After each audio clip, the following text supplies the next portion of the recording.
Kalingap Edo at Diwata Joy posibleng madali lang magkamabutihan kung sakali. Paano na si Erica mga Kalingap? Isang mapagpalang araw sa inyong lahat mga Kalingap, sanay hindi nyo po makalimutan na mag-like sa video na ito.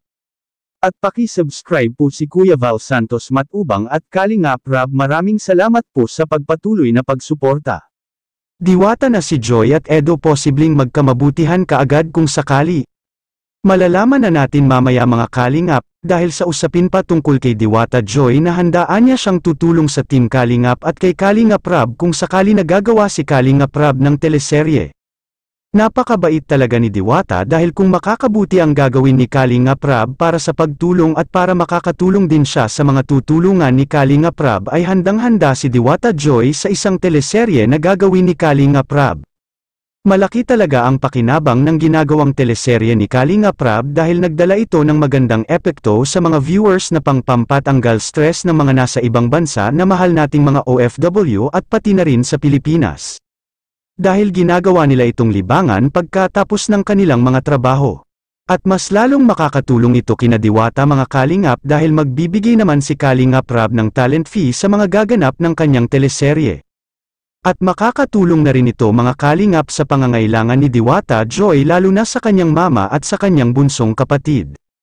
Dahil si Diwata ay hindi na naman problema ang kanyang pag-aaral dahil lahat ng magagastos niya sa kanyang pag-aaral ay sagot na ni Kalingap Rab, kaya ang kikitain na lang ni Diwata sa Kalingap teleserye ay para na rin ito sa kanyang kapatid at kay Nanay Melda.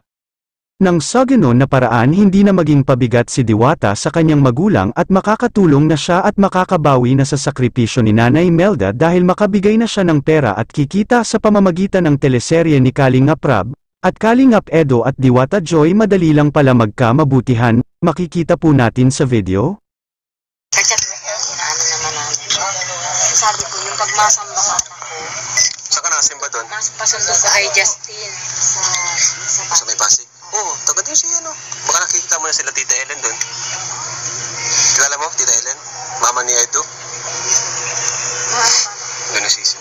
Pag-uwi mo, pang-gabi ka, Kung ang mama ni Edo mga Kalingap ay kapanampalataya ni Diwata Joy ay maari rin na si Edo ay isa din itong Iglesia ni Cristo at nabanggit na din ni Diwata na kung sakali na mag-boyfriend siya ay dapat kapanampalataya niya mga Kalingap, kaya nasasabi ko na kung sakali na si Diwata ang nililigawan ni Edo ay madali lang sila magkamabutihan. Anong masasabi niyo po mga Kalingap tungkol dito? Please comment and God bless you all.